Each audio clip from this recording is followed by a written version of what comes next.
Hi mga pamangkin, so today is July 9. So pag-usapan naman natin yung mga proper requirements at saka latest promo ngayon July para at least may idea kayo kung anong kailangan nyo i-provide kung plano nyo kumuha ng sasakyan at lalong-lalo na dito sa amin sa Mitsubishi. So yun, stay tuned guys, panoorin nyo to ng buo para may mga idea kayo paano ma-approve ang inyong car loan.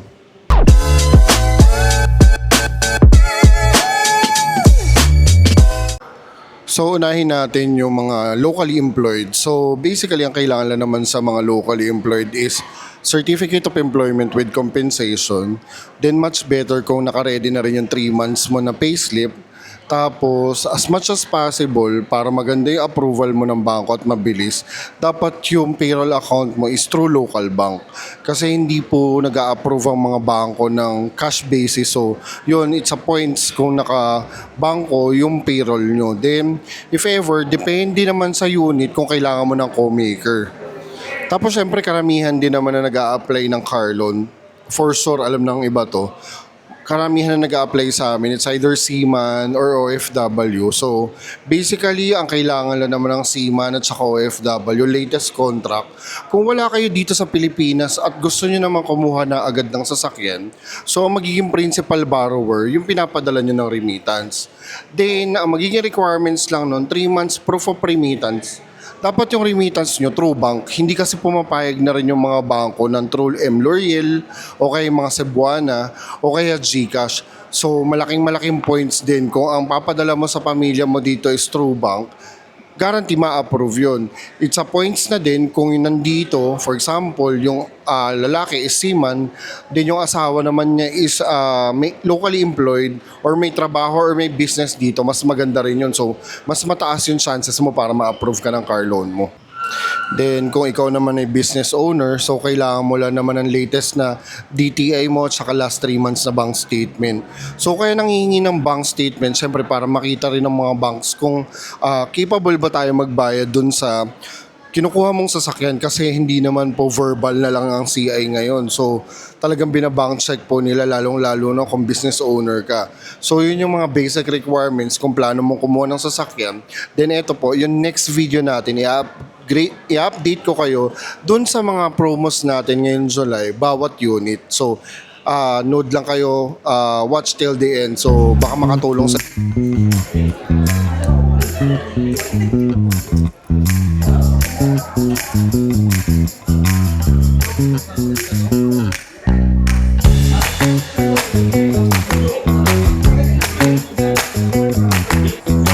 So yun, nakit muna ulit tayo dun sa stocker natin sa taas para makita niyo yung mga unit. Hi guys, good morning. Magandang tanghali. Ano, nag-release dito.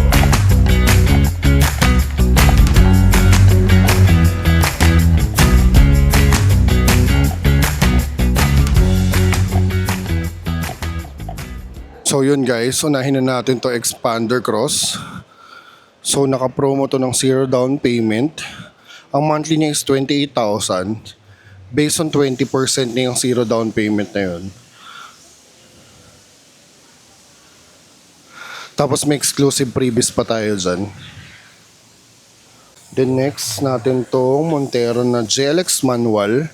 Naka 0 down payment din to. Ang monthly lang nito is 31,000 sa 5 years. Meron din tayo exclusive promo nito. Pwede natin siya upgrade ng Black Series look para at least mas pogi. Then syempre ang favorite ng lahat, Expander GLS. Naka-promo ng 0 down payment, free 2 years PMS, then may 40 worth of access, 40 worth of gasoline. Then may mga exclusive previous pa galing sa tito nyo. Next na rin natin tong Expander Cross. So naka 0 down payment din sa 28,000 yung monthly sa 5 years. Then may mga exclusive promo rin tayo na binibigay na exclusive promo sa every client natin. So ito talaga yung top of the line na sulit na sulit. Imagine mo for 0 down, 28 yung monthly. Then may free 40k ka pa na gasoline. So, eto, next na natin yung iba. Ito yung entry level ng Destinator, yung GLX. Ito yung silver. Ito yung red. So, ang down payment lang neto is 49,000. Tapos yung monthly niya nasa 28,000 lang din sa 5 years. At least ito medyo bagong labas. Tsaka talagang SUV type na yung Destinator. Then ito yung GLS naman. Yung mid top of the line ng Destinator. So naka-promo rin siya ng zero down payment. Nasa 35,000 naman yung monthly niyan. Actually, halos lahat ng unit namin ngayon naka-zero down payment din. Even ito yung GLS Triton. So, 2027 model na to. Kalalabas lang din niya. Naka-zero down payment na rin siya. Nasa 41,000 yung monthly.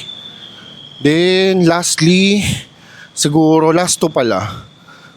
Unahin na rin natin tong L300. Ito talaga yung kasangga mo sa negosyo. So, yan yung L300 natin. Naka-promo ng zero down payment. 21,000 yung monthly.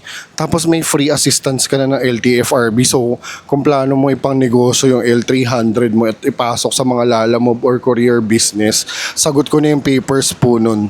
Then, eto ikutan natin yung huling-huling unit, yung Mirage na G4. Tapos ito yung Mirage natin na G4. 25,000 yung down. 15,000 yung monthly. Free 2 years PMS kahit sang dealer ka pa magpa-service. Then may worth 20,000 na fuel ka pa. 'Di ba? Sobrang sulit. Actually, yun yung pinakamura namin na unit, yung Mirage na G4. So, yun guys, if ever na may mga question kayo regarding sa car loan nyo or plano nyo kumuha ng unit, don't hesitate na i-message Tito Darren. Pwede nyo ako i-follow sa Facebook, sa TikTok, then dito sa YouTube. If ever naman, pabilis naman yung tanong nyo, pwede nyo akong tawagan sa 0915-866-1191. So yun guys, update ko lang kayo today. So yun yung mga promo natin until July, end of July, para at least makahabol ka dun sa mga promos natin. Bye-bye!